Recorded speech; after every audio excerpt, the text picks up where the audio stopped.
Studio बानावर बिशुनगंज। आगे माई बाप के बाद तोरे के हम ज्यादा चहलियोगे। आगे माई बाप के बाद तोरे के हम ज्यादा चहलियोगे। अपन जिंदगी के हम तोरी सोना जिंदगी मन लियोगे।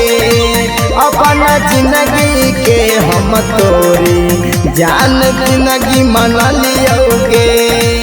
अपन जिंदगी के हम तोरी सोना जिंदगी मन लियोगे।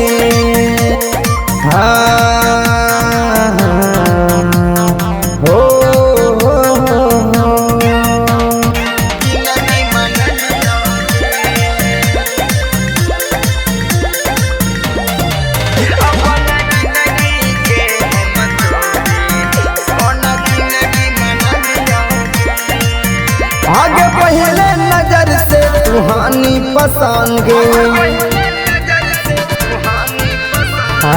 हो दिलवा में रोजे अखंड गे।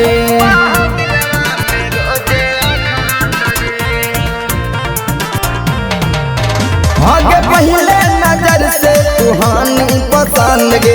हो दिलवा में रोजे अखंड गे।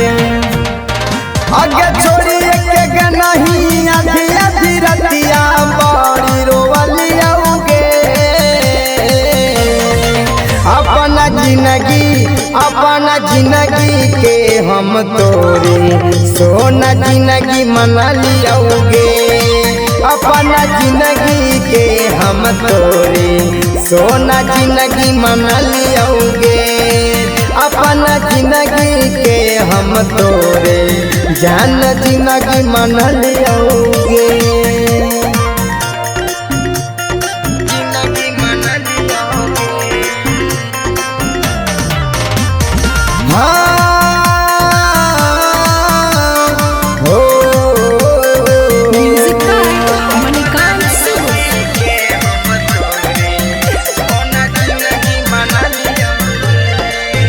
आगे बाड़ी रख लियो ओरा पयासा। आगे नहीं बनाई के हमर तमाशा।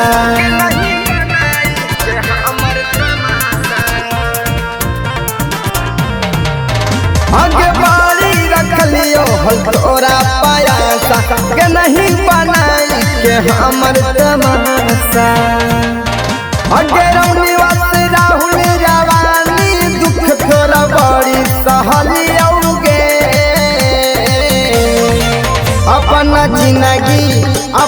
जिंदगी के हम तोरे सोना जिंदगी मन लियोगे। अपना जिंदगी के हम तोरे जान जिंदगी मन लियोगे। अपना जिंदगी के हम तोरे सोना जिंदगी मन लियोगे। भोलेनाथ रिकॉर्डिंग स्टूडियो बानावर बिशुनगंज।